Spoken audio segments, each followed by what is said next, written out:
Hey, everybody. Welcome to today's episode of the Empire Builders MasterCast. Honore, how are you? I'm pretty great, Lucas. Yes.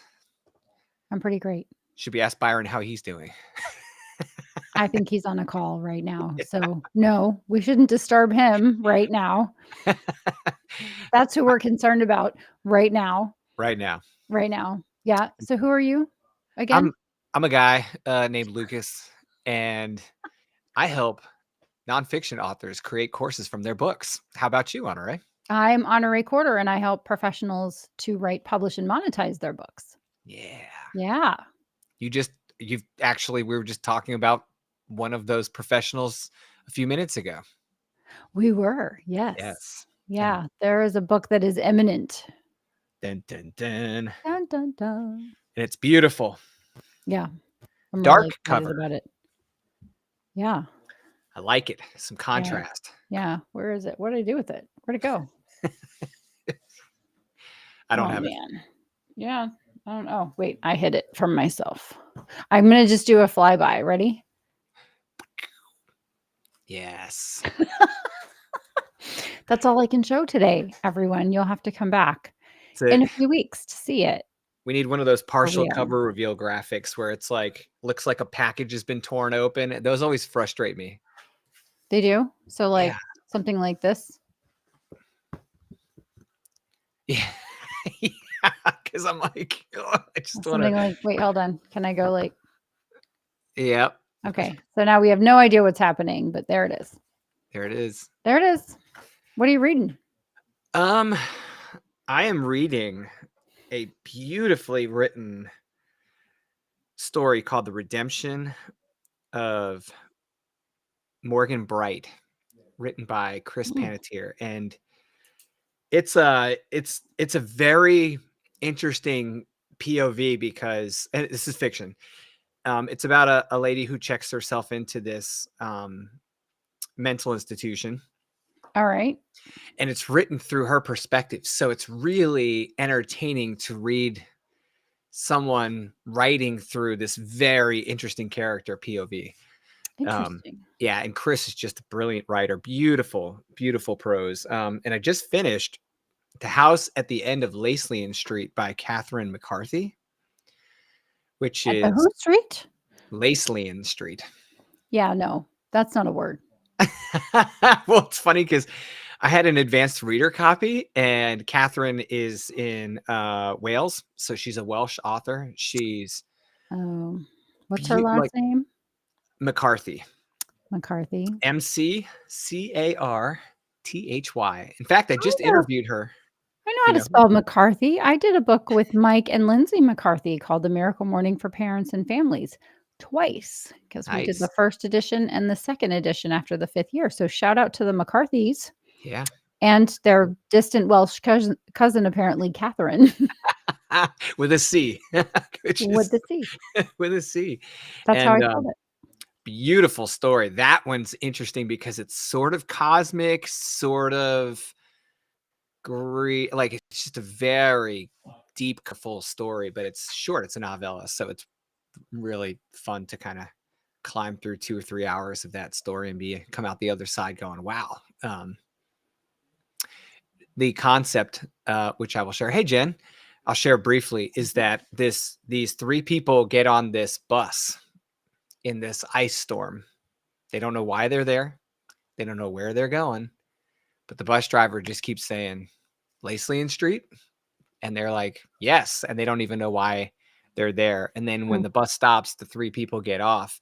There's this big, beautiful brick Victorian style house. And each of them goes in. They're given a key to a room. It's almost like there's a whole staff working there, but you never see anyone. And it's like this. Just like my house, except I'm the staff. Yeah, exactly. Yeah, exactly. And then I don't want to spoil it, but the rest of the story has to do with these people kind of reconciling their own lives in this experience in this house. And they become very interdependent on each other, but they're very juxtaposed because they're very different characters. So anyways, great. I'm sure Amazon will recommend it to me any minute now that my recommendations have changed on my Kindle. Amazon's like, "I think you wanna read this horror book, Honore." And I'm like, "No, Amazon, no, I don't. No, unless it has Elsie Marino on the cover, I don't. Nope, nope. Negative. That's a no. That's Yeah. a niner. It's It's a an eater. niner." How about you? What are you reading? I'm reading the book I'm not showing you a There's lot, one. a lot, a lot. I make a list on a sticky of all the times I have to read it, and then I check it off, like, as I go through it. So I'm just reading it over and over and over. It's really great. I'm also reading sort of Deep Work by Cal Newport. I have that. And then The Usual Suspects. Have you read it? I have Deep Work, and I read part of it a couple of years back when it first came out and never All right. finished it. All right. Well, yeah, that's what I'm doing. What are your thoughts on it so far? I'm in total agreement. It's actually, I'm still in the very early, there goes that chipmunk again. He's having a good time out there. I am actually making some adjustments to my schedule and just saying no to things. As a matter of fact, I have for the past several years set a Goodreads reading goal, and then I go in every morning or evening or sometime at least 5 times a week. I'll update what pages I'm on in various books. And today I just said, no, I'm not doing that anymore. I'm done. Distraction. Yeah. Yeah. I've stopped doing a bunch of things. We'll talk about it later. Right. We'll talk about it later. But I also am getting ready to publish my next book. So are we going to talk about, we're going to have a whole episode on that next week, I think we're going to talk about it next week for sure, but it's a whole new product that I have. Are we allowed to talk about the title? Sure. We can talk about it, or you can talk about it. Well, do you have a copy of it? Are we allowed to show it? Yeah. Okay. For sure. It might even be live in the paperback version. Oh. So this isn't what's happening. That's good. Justin made me turn my camera around, so now it looks great from here, yeah. Yeah, so it's a little different. The final version is a little different. So I did a little changing of that. Gotcha. So it's just, we'll talk about it next week. But Looks it might be on Amazon. Might be on Amazon here pretty soon. Any minute. Book of goal achievement, right? Yep, Honore Quarter's mini ebook of goal achievement. Yeah. I added my name to it because it's, I wanted everyone to be really sure they knew who wrote it. I don't know. I'm being funny. You got to put it on the front anyways, right? Might as well put it in the title. Yes. Oh, Amazon says it's in review. It's in review. Hopefully not in perpetuity. You know what? What's so interesting is, thank you, Justin. What's so interesting is that for some reason, and I have my theories, publishing a book takes longer now. I used to approve the files, and within a few hours, the ebook would go live, and within a couple of days, 48 hours at the absolute most. And that's if I had some bad karma I had to atone for. Like, it would take 48 hours for the paperback to pop up. Now it's taking days and days and days. And so, yeah, I actually don't even have the EPUB file yet. So I'm waiting for that from Dino. But this is just a little different. And we're going to talk about it next week. Yeah. What are we talking about this week? We are talking about estimating future book income. And are we talking about fiction or nonfiction? I think we start with nonfiction. I think we start with nonfiction because it's easier to. I think sometimes nonfiction authors are primed to expect a certain level of income from their books, and they're normally tying. Well, and I'm saying this is generally tying their book to whatever expertise they have that they're marketing elsewhere in coaching or consulting or whatever. Right. And so I think the path to income when you're looking at your book from a nonfiction perspective sometimes feels a little more clear than it is with fiction. I don't know. It's just me. Sure. I think there are so many opportunities to predict your income from a book. So I think first let's clarify what book income is. So what's your first logical question about that? Well, I think the general assumption when someone writes a book is that they're going to sell the book, and the book's sales are going to generate some level of income for their business. And there's Right. a big question mark about what that expectation should be. And they talk to some people and they hear, "Oh, you're never going to make your money back on a book." And then Right. they talk to other people and they're like, "I know someone that makes 6 figures a month selling books." And Right. it's hard to rationalize the expectation sometimes. It's hard to figure out who to take advice from. Yeah. Sounds like. Yeah. I personally take advice from people who are nerds for what they do and have lots of experience. Hmm. Those are my 2 criteria. So I'm always just interested in Hey, are you a nerd? yeah, B, have you done this? my accounting team, they are so excited because we have a new vehicle that's over 6,000 pounds. They are like, "You get to take the major deduction," and I'm like, "What? That is wonderful." But they got all excited about it. I'm like, "I'm excited too. I like the word deduction." But they're super nerds about tax code. Hmm. I just want someone, if I'm gonna take their advice, someone who's gonna work with me or for me, I want them to do the same level of work on something that I would do if I were in their chair. Hmm. Right. So, um, when it comes to estimating book income, the first thing that I want to make sure that we say is that it depends. I'm going to give you the lawyer answer, and it depends on a lot of factors. And I'll run down what some of those factors are. One, what's the job of the book? Is the job of the book to be sold in exchange for money, or is the job of the book to be used to generate new business? So that's the first X factor. The second X factor is how clear is the professional on what they want from the book, and is what they want from the book very apparent in the book? Right? So if you want your Right. book to boost your brand, help you to get more business, establish you as the go-to expert, does the book do that job?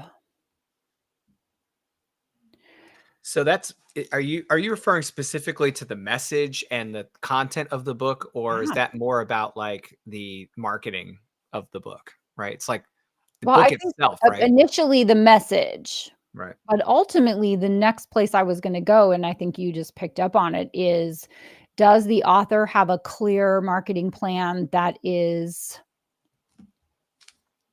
in alignment with the 4 criteria I talk about in You Must Market Your Book, which is your personality.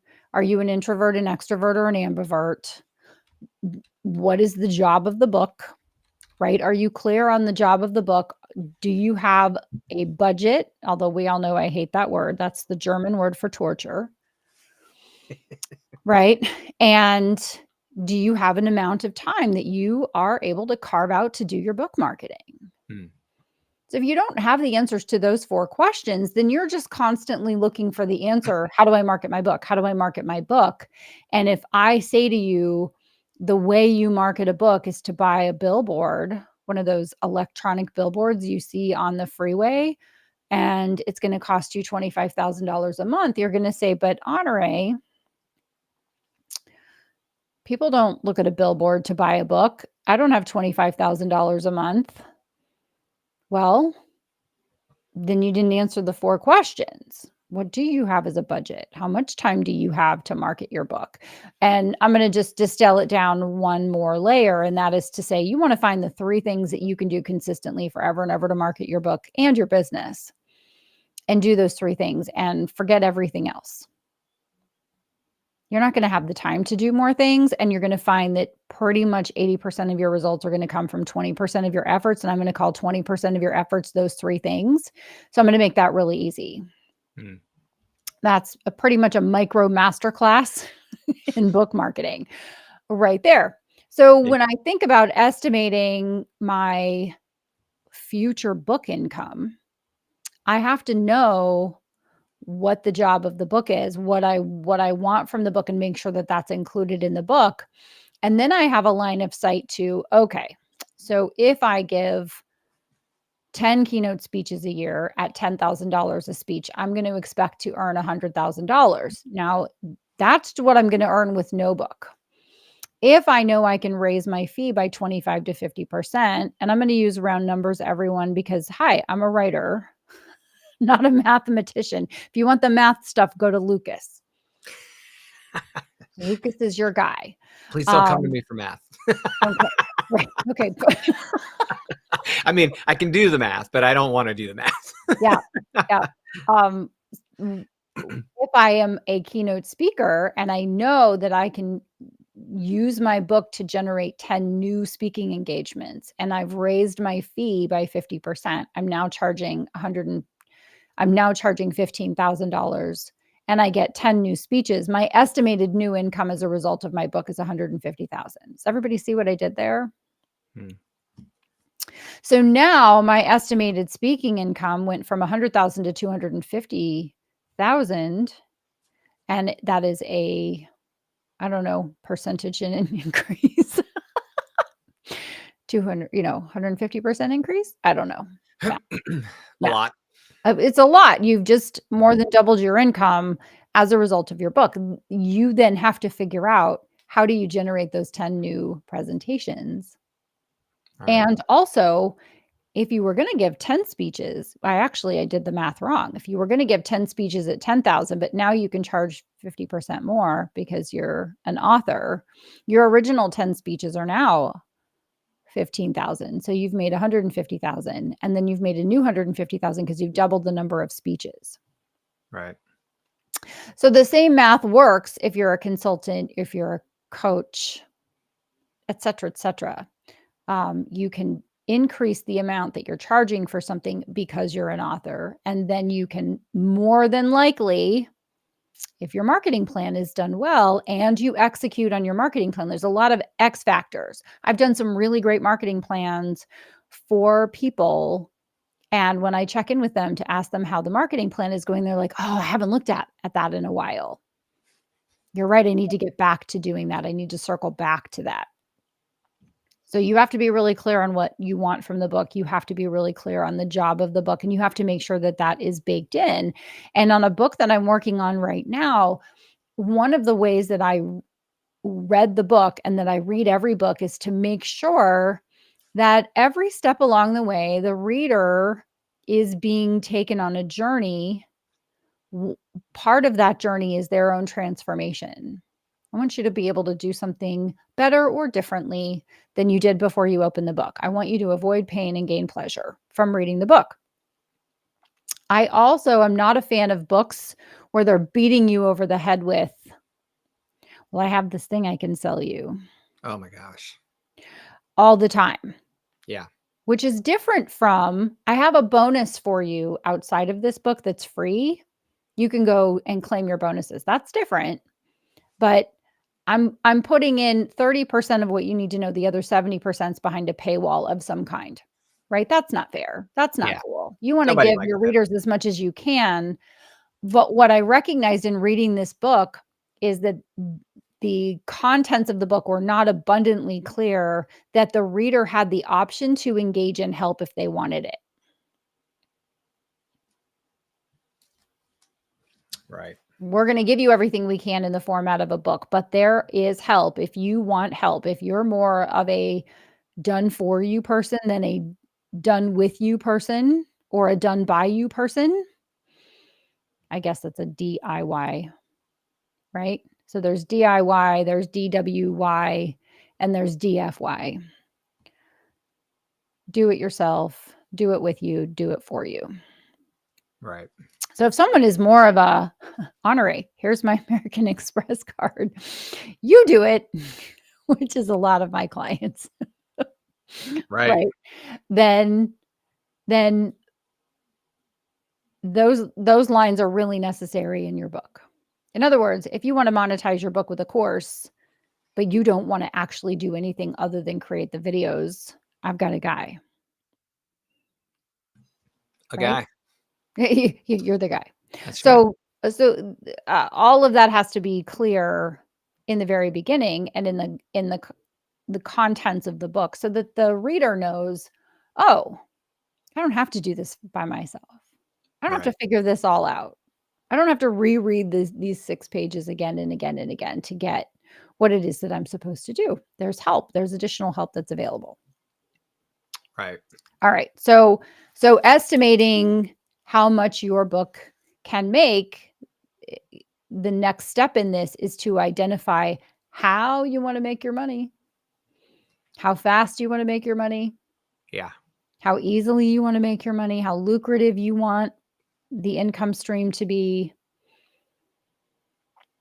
And of course, there are book royalties, but I have now had, I want to say 5 clients that I have done books for that they have never or will never sell a book. You mean like they're not selling the book you produced together? Correct. Correct. It's not available anywhere except if they give you a copy. So they're basically using it like part of their other offers in their business. Yep. I've done 2 legacy books where the authors wanted to pass on their wealth of knowledge along with the wealth that Ion Energy is Renee, Justin. Hey, Renee. Hey, Jen. So hey, Karen. Renee is here. Renee is here. Renee and Justin and Karen and Jen, the gang. You know, we're missing Tony and we're missing Wayne. So if they watch later, we want them to know we miss them. So I'm sure there's a question in there, Lucas, because I obviously lost my train of thought. So let me take some more magic juice. Well, I was going to say, when you use that book as a product in your existing business, but you're not selling the book, like the book's not for sale, right? You know, it's value add to your current offer, or it's an integral part of a thing like coaching, for example. Sometimes the book that you're producing, whether it be a workbook or a traditionally formatted book, you're using that as a key asset in that coaching program, for example. That, like you were saying, that could be the extent of it. I do that with courses sometimes. I've actually had a conversation with a client last week who's a therapist and a coach. He's doing a challenge type deal. And I said, you can either sell this or you can sell the challenge and make this a part of the challenge. And it's never a course for sale kind of thing. Right. Love it. I have one of those. I have a book that I produced as a companion. And this is just another idea for someone for how they can monetize, how they can think about monetizing their book. They can do a book that is a companion solely for their clients. Didn't turn out that way, however, because when I was writing it in the book, I'm talking about is vision to reality. How short-term massive action equals long-term success. I think I forgot a word in the subtitle. Nevertheless, when I was writing that book, I wrote it because I had in my coaching business created a 100-day coaching program, which was really popular. My clients loved it because it wasn't a year, which is too long. It wasn't 30 days, which is too fast. It was 100 days. It was just right. So my porridge was just right. And then my clients started asking me questions, and I felt a little like Mr. Miyagi because, you know, he was just like, wax on and wax off. I'll talk to you about it later. My clients were spending a lot of money and then asking me, well, can you talk to me about the psychology behind why I'm doing it this way, or why you're doing it that way, or why is this effective, which is just a sign of really smart clients. But I felt like their time would be better spent with us working on them than me explaining the why behind the what.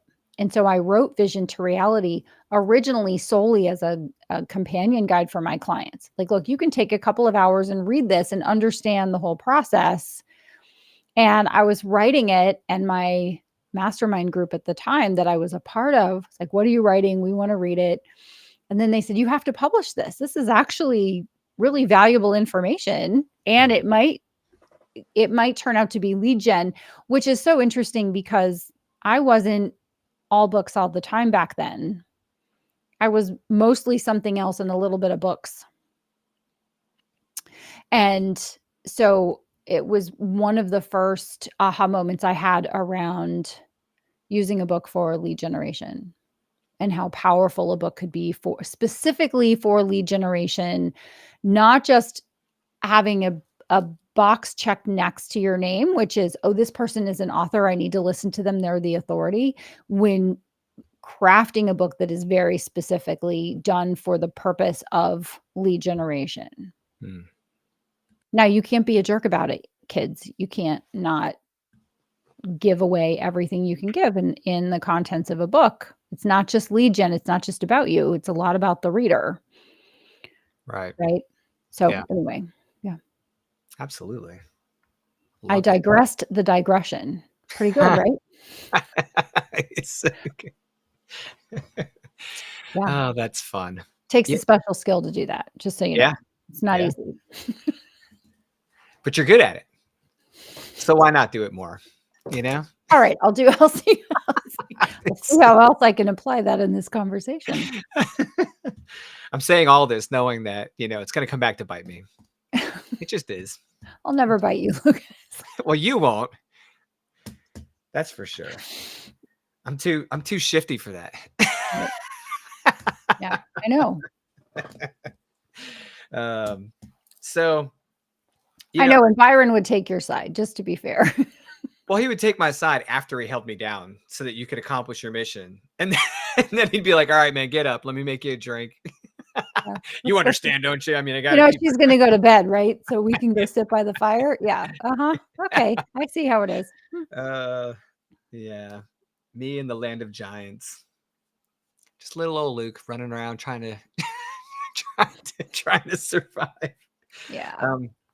So when you were talking about the book's message and content, like all these little alarms were going off in my head because I think some fiction writers don't think that applies to fiction. It's art. They're like, and Zach Bohannon, who we've mentioned several times on here, one of the things he taught me about story when I first started writing, with him coaching me through that was, a theme in your book, having great genre fit. Like if you're not relevant and fitting the genre properly, like you're diminishing the potential of your book's ability to reach as many people, resonate with the right readers in the right way. And so I feel like there's like a fiction equivalency to that. So like in the nonfiction world, making sure that book is designed to do exactly what you need it to do and what the reader needs it to do to make it successful for both of you. Right. They need to be thrilled with the book that they've read, and you need to be thrilled with the results of the book that they read. Right. That it's done its job for your business. And in fiction, I feel like sometimes we may not see it that way, or may not see it that clearly, because people get caught up in the art of it. We're telling a story. We're there are rules, but there's no rules. And it's like, well, then you need to temper maybe your expectations about the potential reach of the book. And so I've actually had conversations with people on my fiction podcast where they've talked about writing a book to fit a very specific application and genre, and they still have fun with it. They still tell a great story. They love what they're doing, and it resonates very clearly with a very specific genre and a reader. And this people can't get enough. They just want more and more and more. In fact, the writers can't produce enough of that. What's the name of that podcast? The Suspense is Killing Me, which actually has a lot of craft in it. We talk a lot about craft and not just the stories. It's funny because I feel like that as long as you're being intentional about how you build your fiction, you can kind of set your expectations. Now, expectations can always be over or under met, right? Like we can build something with all the potential in the world and it doesn't go as far as it could, or it can exceed where we thought it could go based on the reception that readers have. but it's really hard to sell a bad book. And I think that is kind of like at the It's hard root. to sell a great book. It is hard to sell a great book. It's like there's, For the record. Yeah, I mean, if you're writing fiction or nonfiction, I feel like the stance you have to take is that you give this book the greatest potential to succeed you possibly can as the writer. And you can only control so much of what readers are going to do and how they're going to respond to your book, but you have to give it a chance to live. You have to give your effort into the quality. You have to, and when you start talking about estimating what your book's potential income could be, the more you cut corners and the more you pull away from the things that shore up the potential of the book, the less likely you are to potentially reach the income potential of the book. That's right. And it's interesting that you're bringing up the expectation of the reader. Nonfiction readers have an expectation. Absolutely. They are buying the book because they respect the author and they want to know what the author has to say on the topic. They are buying the book, and I've already said it, to avoid pain and gain pleasure, sometimes not in that order. They want a recipe, a roadmap. They don't want to have to go back to your beginnings as the author and figure it all out. They're reading your book because in a couple of hours, they can have a line of sight to your education, your experience, your knowledge, all of those things. In fiction, you have to meet the expectations of the reader, because I'm reading a thriller because I want a nerve-wracking read that's interesting and where I learn things and where I like the characters and where the dialogue is great and the setting is fantastic and the writing is well done. You can kill people in a thriller, but if you're reading, a cozy mystery, the body is already dead. If you're reading a romance, then you don't get them together at the end only to kill one of them, right? That's going to really upset the readers. But if you're Lucas, you might. And that's horror. That's not romance. This is where a good editor comes in. Stop killing the characters. Stop killing the characters. Yeah. So anyway, it just, you want to estimate the amount of money that your book makes. You've got to do some research into what the expectation of the reader is going to be and meet that expectation. Meet it with your title, meet it with your subtitle, meet it with your content, meet it with your stories. Right. Meet it with your authenticity. And none of this is being said under the assumption that the only reason you're writing a book is to make a full income off of a book, right? Like it's these books, like you said, have a particular job, and whether it's fiction or not, and it's more than just making money. But, I don't know too many authors that do make good money with their books that are complaining about that outcome. It's a good thing to have the book work. Sure. Right. Yes. Well, regardless of whether your goal is to be a full-time author, someone who writes books and makes money from your income, fiction or nonfiction, or you are a professional who is making the case for investing time, money, and other resources into producing a book, most likely you want more money. Or as one of my friends, mentors, coaches says, I've never met anybody who didn't want more money. Right. I don't think there's anyone who's going, I have enough money. No. Don't give me any more. Send it to my neighbor. Or I've known some people that say I have enough, but I'm willing, I'm not willing to receive more. I'm not turning away more because I can help more people with it. It's like, right. I think there's this misconception, especially in the fiction world, that the struggling artist is the happy artist, but but like when someone reaches a certain level of success that it's maybe not as positive an outcome as it should be. And I always kind of cringe at that because there's so much you can do to help other people when you have those means. And so I'd be happy to help more people, That's right. That's right. I'm blessed to be a blessing. Absolutely. The worst thing in the world is to know that someone needs something and not be able to give it to them. Right. Yeah, it's a helpless feeling. It's a helpless feeling. So back to monetizing your book, to estimating how much money you can make from your book.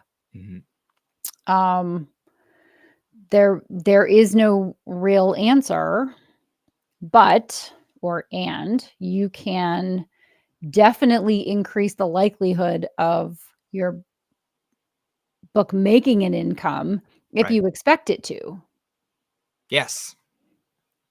Well, there's some mindset to that. I'm tuned into how you do this.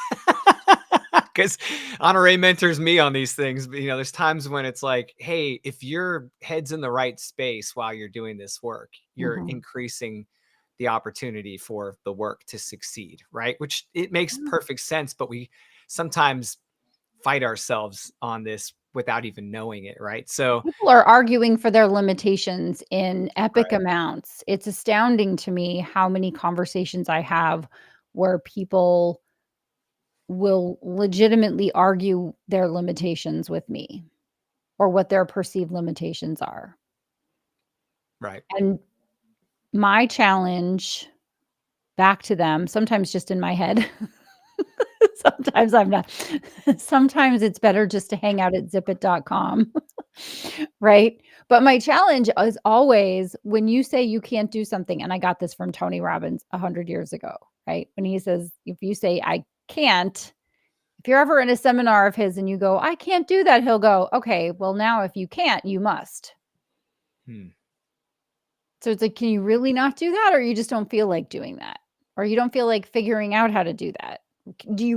Are you really absolutely incapable of doing that? Or are any of the following and, perhaps factoring in? You're lazy. Your self-talk is poor. Your confidence needs some work. Yeah, you're not looking at all of your options. You're not right. You haven't uncovered. I love it. And I do this too. So I'm like, when I have this, I got 3 pointing back at me. I've tried everything. No, you haven't. You've tried 3 things or 12 things, but you have not tried everything. Because if you had tried everything, you would have found some way that it would have worked somehow. Right. Yeah. Which is actually, I mean, it's not just actions like, Right. our activities that we can put in that box or categorize Right. that way or treat Right. that way. It's also asset related things like how you presented your book and what format you delivered in and what kind of markets you Right. access and all those Right. things. I mean, there's I've talked to a few authors who are like, yeah, I just can't get my books to move. Like I can't sell them. And I'm like, well, what Yeah. formats are you selling them in? And where are you talking about them? And have you, leveraged all these different ways you can do it? And sometimes the opportunities that we discuss are new to them. They're like, oh, wow, that might actually work. And then other Yeah. times they're just like, well, that's not, I haven't tried that because I can't do that. And to your point, the next question is, well, why can't you? Well, or what could you do? Right. You Yeah. can't walk 10,000 steps a day if you have no legs. Right. But Right. as I was almost on my walking pad this morning and I was like, well, I can't do that. That's not I could do it. I could be walking on it right now, but it's not practical based on the rest of my day. I can't get schwitzy and then go to a lunch meeting. So the practical side, the With practical the side of me came out. check an explicit box. Was that cussing? Is that what that was? No, no, you know what schwitzing is? I'm just kidding. I did not Uh, swear. I did not swear on the live broadcast. uh, I am not without sin, but I did not swear right now. Um, so and you made me lose my train of thought, Lucas. It's well, your it's not fault. So, practical for you to do that, right? right, it's not practical. So if I say I'm not able to do that, as opposed to I can't do that, I'm not able to do that, I'm not able to do that right now. What could I do? So I was going to say, as we all know, sitting is the new smoking. Right, and movement is Right. medicine. I have all these little turny phrasey things now. And so if you're not able to do something, what are you able to do? And sometimes it's not when I first started running again, I wasn't running. It was like I was more like walking most of the time and running a little bit to build up conditioning and all the things. Sometimes it's not going from 0 to 60. Sometimes it's going from 0 to 0.5 to 1 to 1.5. Anyway, asking yourself what you can do. And so when we're talking about, I want to make sure that we stay on topic and we keep circling back to it. I think that's important. But when you're thinking about estimating the amount of money your book can make, my first path is always to go see what the really successful people are doing and try to reverse engineer what they're doing. I'm going to give a shout out to two of my favorite fiction authors who also have rabid followings. One of them is Stephanie Bond, and she has a cool series right now. We'll link to it, but I want to tell you what it's called for those of you who want to consult the Google right away. So on stephaniebond.com, she is writing a series that is her story of writing fiction, and it's the stories behind the stories. A reader's guide to how I got into writing and all the books I've written so far. So welcome, pull up a chair. And she's done 6 installments, and they're long. They're really good. It's like, this is what I was doing. And then I wanted to write fiction, and I started doing all this stuff. Super fantastic. And also Stephanie is a prolific writer. She started in traditional publishing. She is now indie published. So she has this whole series. So then I've talked about Tanya Kappes before. And for those of you who don't know how it's spelled, it's Kappes. And Tanya writes and publishes 1 fiction book per month. She actually writes more than 1 fiction book per month. She writes about 4,000 to 5,000 words a day. I heard her on a podcast, and then I was like, who is this woman? And I started reading her books. She writes Southern cozy fiction. She knows exactly what her job is, and that's to entertain people and take them away from their cares and their worries. She's hilarious. Her books are hilarious. They're really great reads.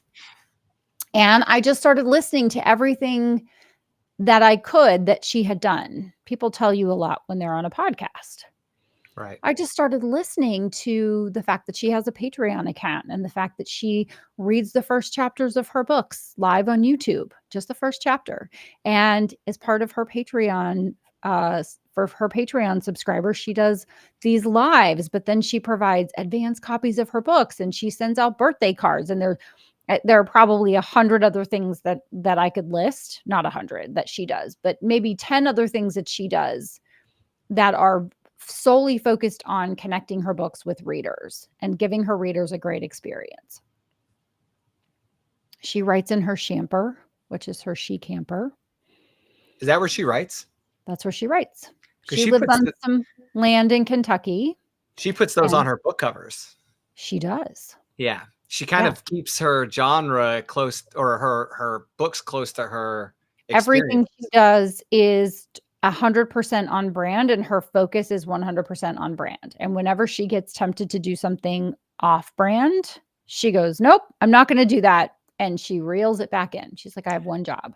There's a big lesson in that, though. Huge lesson. I mean, because it is very, some people get burned out on doing that, right? Like, and they reach a certain amount of success, and they're like, if I have to write one more story in this particular genre or subgenre, like I'm gonna jump out of a window or something, and like they start to want something different. It's funny because you hear people associate that with high output serial writers, and they seem to like neglect mentioning that for standalone long fiction writers. And those people have the same concern because they might spend a year writing an extensive novel, and they're going to turn around and do it again next year. It's a full concept. I'm going to go full tough love on the people that go, if I have to write another book in this genre again, I'm going to jump out a window. I'm going to say, you can get a job. Yep. You can go back to what you were doing before you had the luxury and the privilege of being a full-time writer. Yeah. Oh, wait, did she just go there? Yes, she did. And you can also, you can also pivot and reap the Right, you can also expand path. your horizons and And hack your system and write more, right. better, faster because you've become more skilled and you can throw your hat into the ring of another genre. But and I think be comfortable, like, again, be intentional and be comfortable with the risk you take when you do that, but be committed. Like, if that's really where you want to be and what you Right, want to do, go right. do it, but don't expect the same result right away that you had before, you Well, know. yeah, it's just it would be like my attorney who I hope never says this. If I have to write one more contract, right? Right, Or yeah. my accountant, if I have to do one more tax return, if I have to create one more estimated tax coupon, right? Right. You I have just to do kinda one more go, brain surgery. Yeah. yeah. So then it's what could you do? Mhm. I don't wanna do that. Okay, well, what could you do? Right, What are all the things that you could do to get yourself in the chair again? right, And also, are you making the most of all of the books that you've already written and published? And also, if you're at book 0, like I am with fiction, I'm not thinking about, "Am I gonna hate this 50 books in?" no, Right? I'm thinking about how I'm gonna get that first draft out right, of my head and on the page. How right, am I gonna make it interesting for myself? How am I gonna make it interesting for the reader? How am I going to, uh, have them go, "That was really cool. That was a really interesting twist," or, "I did not see that coming." All of those fun things. right, And it's a little game you can play with yourself so that you keep it interesting for yourself and you keep it interesting for your readers. So I don't know that we answered the question because we didn't. We said it depends on how you estimate the income from your book. well, But I I think you said something uh very important to help answer that question. And that's by looking, you get your potential for these things from watching what other people have proven to be the case. correct. So, Yes. you know, if you like you mentioned Tanya Kappas and Stephanie Bond, Yeah. when you introduced me to what they're doing and how they're doing it, I was blown away. And I thought, wow, what a wonderful way for people in those genres to present their work to a very dedicated group of readers because they have built a Yes. community around their work. Yes. Yes. And they're very involved and they're very communicative with those people. And it's different than being in a situation where you want to work in a different environment where you put out a book and you don't have community and you don't have membership and you don't have the Patreon and like all that stuff. It's like a different lifestyle. And you could look at the Tanya Kappas and the Stephanie Bonds, and I'll even throw David Virgutz in there, who's a horror writer who I was talking to at. Why do you keep speaking in foreign languages today? First we have Lacians. Now you say like I want to go bless you. Well, David is a writer in Texas who has found great success with his subscription. And it was funny because we were talking. I mean, he's got a very extensive backlog, very Mm, extensive backlog. And mhm. every time I look at that, I go, well, there's no, you can't sell a book you didn't write. So Right. you got to That's get right. the books That's written. right. All these people kind of have common elements. They've dedicated themselves to the craft. They've written the book.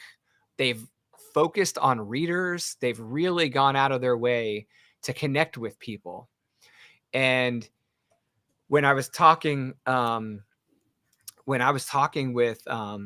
with David about how things were going, uh, he was like, how's your fiction coming along? And I said, it's coming great. I said, I'm trying to keep my eye on the prize with really connecting with my readers. And he said, man, that is so smart of you. Mhm. I'm not saying this to say I said something smart, but he said, because a lot of the people that are talking about doing subscriptions think that it's about setting up a subscription service. And really that's Really? that's like a that's like an end product of establishing relationships with readers first and getting them engaged with you and getting them on your email list and having repeat Right. conversations and sales. And building up a fan base that they're the ones who are interested in the subscription. It's not like you build a subscription and then people just fall out of the sky into it. You can't bypass that connection with the readers and doing all that work. And so when you think about estimating your income for your book or your series or your portfolio of books,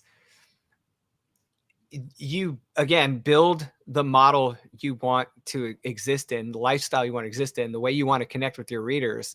And that gives you and then look at the ones who have done that. And that gives you the ability to kind of start putting some numbers and potential together, which, by the way, in every risk analysis course I've ever taken, and risk isn't just negative. There's positive risk, which are outcomes or opportunities. It's always the probability times the impact. Right. So if you have this probability of succeeding with this number figure as a financial measure, and you put those, you multiply those, you come up with the value of that potential. And I could look at someone like a Tanya Kappas or a Stephanie Bond, or even someone like astronomical like Stephen King, and put those potentials and numbers together. And then I could look at people closer to home, and you start to get a window and a range. But when you look at the people that are doing exactly what you aspire to do and in the way you want to do it, and you can find more and more examples of those people, you get a better idea of how much you can potentially do with those books or with those series. It's very powerful. Yes. Go looking for people who are succeeding in an area that you want to succeed. And then recognize that they had a whole lot of time in the trenches before you ever heard about them. Right. And we all started with no readers. Yep. Right? I mean, I published my first book and went, okay, here we go. I'm going to do what Mark Victor Hansen said, because he's the successful author and I am the brand new author with no readers. Let's try doing that. And I like to just reverse engineer. And the great thing is now we live in an age where authors are not unicorns that you can't find anything out about. A lot of these folks, Lucas, a lot of the most successful folks are people you would never hear from. They are just very quietly typing away or producing away, and they are not seeking fame. Right. They are seeking a lifestyle. They're seeking freedom, which means they have freedom, for fortune, and fame. Fame is a distant third. Right. So you're not going to hear about them.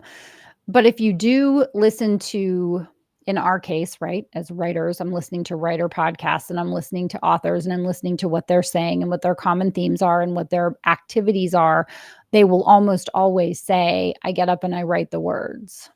Right. I go for a walk when I get stuck. I drink coffee. Right. Very few of them say, I sit on my couch and watch Netflix and hope that 500 words appear on my screen by the end of the day. So everyone starts in the same place. Everyone has the same opportunity. And if you're willing to put in the work and figure out how you can make it work for you, then you're destined to be successful. The only thing standing in your way is you. Right. So do we have any questions before we wrap up? Yeah, come on, guys. Ask us any questions you want. Fiction, nonfiction. Yeah. Clarification, something we haven't even discussed if you want. I'm going to clarify that if you read off genre of what you normally read, then Amazon will recommend to you more of that genre. That's clarification. Yes. That is a measurable thing. You can actually see that in your life right now, can't you? I can. Yes. Hold on. Let me open my Kindle. What is it recommending? What is it recommending when I open it right now? Well, it obviously doesn't know anything about me because it's recommending cookbooks. Oh, cookbooks. Yeah. So that's not me. That's interesting. Yeah. Isn't that funny? I opened it up and it just said, great on Kindle. Those are almost all paid too. Someone's paying for that. Well, here's what's interesting. Here's another page of it. And it says, learn from business and investing reads on great on Kindle. So right now they're promoting their Great on Kindle program. I don't know if you've been nominated for that. I have a couple of books that have been nominated for Amazon where they will do Great on Kindle. What does that mean? What is that? I asking a loaded question? Well, no, I'm trying to figure out how to answer it. I haven't. So they have okay, let me back up. Amazon has a lot of initiatives that they use to sell more books. Right. And so they have lots of programs. And so they'll nominate you for a Kindle deal. If your book is in Kindle Unlimited, they'll say, well, we want to put your book, Business Dating, in the Kindle, some kind of Kindle promotion. And then you have to leave it there. You have to commit, and then they'll write you back. So Great on Kindle is another program that they have. And every so often they'll write to me about one of my books, and they'll say, would you like this book to be on Great on Kindle? It's for 90 days. So they say, if you agree to that, then we'll change the price of your book. We'll promote it. And so I guess here on this is the first time I've ever seen that, is a whole little montage. That's cool. Of books that are in the Great on Kindle program. You can also go to Amazon and type in Great on Kindle and see the books that they recommend. Justin is asking, how long does it take you both to write a book, fiction or nonfiction? You go first. That one's fun. Let me try to avoid the it depends, although it is a kind of a multivariate answer. Okay, so I try personally to produce 2,000 words a writing day. So if I'm writing that day, that's my goal. Why 2,000? That's roughly the word count of one of my chapters in my fiction. So I'm more of like a chapter a day kind of guy in my head.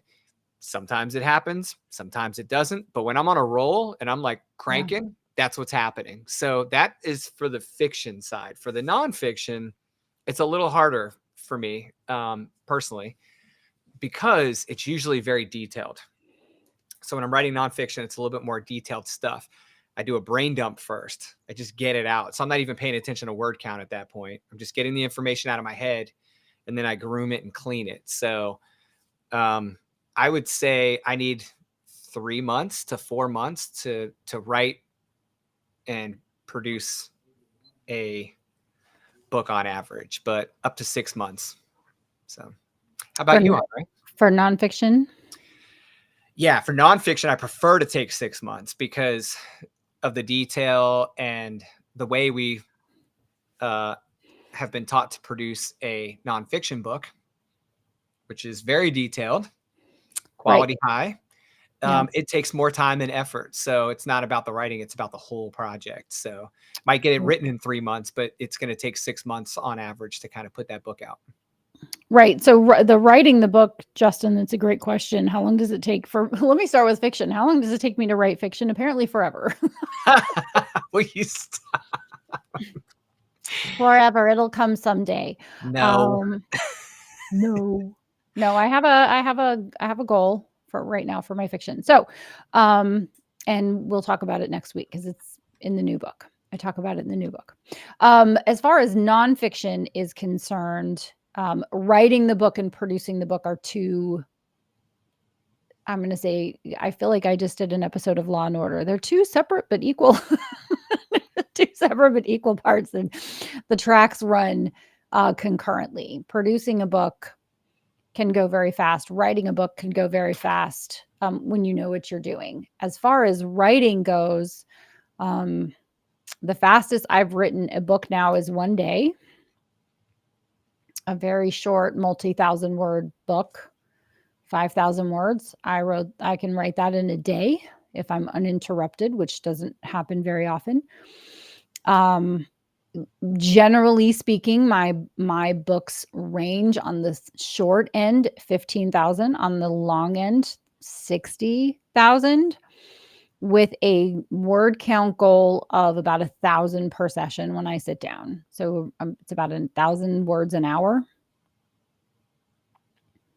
2 Pomodoros, 2 25-minute writing sessions, and so if I have a 15,000 word book, that's 15 1-hour sessions, give or take, in front of the computer, knowing that that's just the beginning, because the first rough draft and what ends up coming out in book form are barely resemblant of one another. Right. And so if it's 15 days or it's 30 days or it's 35 days or it's 60 days, and those are Monday through Friday with an occasional Saturday thrown in for good measure. But I generally have too much other stuff going on to write any other time of the day, except when I'm at the end of a book and I'll wrap with this, or I've lied to my editor and told her that the book will be done on time. knowing full well I'm like, yes, the book is totally on track, Karen, I'll get it right done. And then Karen, it's on its way. Yeah, it's in your inbox. Hello, did you even look before you emailed me? No, and so I have done that. I have done that one time where I had to get very, very intentional and purposeful on getting it done. So I always suggest that someone take that number and divide by 4, because an email is about 125 words. So if you can write 2 emails a day, you can write 250 words a day, and that's how long it's going to take you to write your book. So take 30,000 words, divide it by 250. I have no idea what that is. What is that? So 120 days? You said 30,000 words? 30,000 words divided by 250. How many days is that? Oh, I could have told you that was going to be 120 because you have to multiply it by 4. But yeah, it's 120. Yeah. So in 120 mornings, however many days that actually takes you, if you write over 5 days a week or 6 days a week or 3 days a week, that's how long it's going to take you. But 120 times at the computer for 250 words, even bad words, you can get the help of a great team and turn that rough draft manuscript into something fabulous. We are over time, Lucas. So much fun. If you do that, by the way, it's 24 weeks if you're writing 5 days a week. Which is 6 months. Yep, doing that. Yeah, which is 6 months. That's fantastic. Yep. And I don't know about you, Honore, but it probably takes me just as long to edit and publish as it takes for me to write. So whatever my writing time is, you might as well just multiply that by 2 for the project time. Yeah, I was going to say, give yourself a year to write and publish your first book. Mm-hmm. And then add in a little extra time. If you get it done sooner, great. If you don't, that's okay too. At least you'll get it done. Thank you, Justin. We appreciate that. Justin. Check's in the mail, buddy. We hope everyone had a good time with this very important episode. I mean, we were, this is a big one. This one kind of hits home for a lot of people because it has to do with their confidence and their willingness to jump in and commit and all the things. And we just want you to know that, if you don't feel like there's a super clear answer, that's normal. Like, it's okay to feel that way. You have a lot of potential. Just get the thing built properly and give it a chance to live. Don't overthink it. Just ink it. That's right. Do it right. Don't cut all the corners. That's right. Okay. So Honore, for next week. Yes. We are going to be talking specifically. Yes. About your new book. Yes, we are. We're going to talk about Honore Corder's mini book of goal achievement. That's right. What it is, why I wrote it. All the things, right? Why it's valuable. And then the goals that I've set that are inside of it, because I'm going to use third-party validation, also known as other people harassing me to get my stuff done, to get it done. And so that's what we're going to talk about next week. And I'm not excited about talking about yet another book that I have written, but peeling back another layer of the onion of what I've discovered in this process. Right. To share. Excellent. With you that you learned particularly publishing this book. Yeah.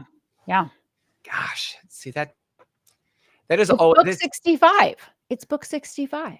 That's why I'm like, I'm so happy to hear that, because I feel like it's just everything's so fresh all the time. It's like, it's great.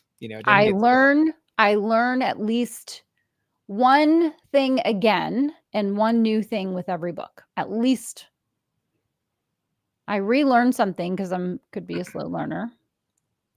And I learn something new with every book. So I'm excited to share what those things are next time. All right, guys. Well, you know where we'll be. Come see us Yeah. next Thursday right here. Same Yeah. channels, same time. If you're following along or you're looking for a soul place to follow along, check out our YouTube channel. Yeah. And make sure you guys swing by the empirebuildersmasterclass.com Yes. and explore our options for learning more about publishing, marketing, monetizing your books, all the good stuff. So Honore, thank you so much for presenting the topic today. And Yes. this was really fun, and it's a really important topic. And I hope if you guys have any questions after the episode, drop them in the chat on YouTube and we'll get to them. So, yeah. All right. Thank you so much, everybody. Thanks, everybody. We'll see you next time.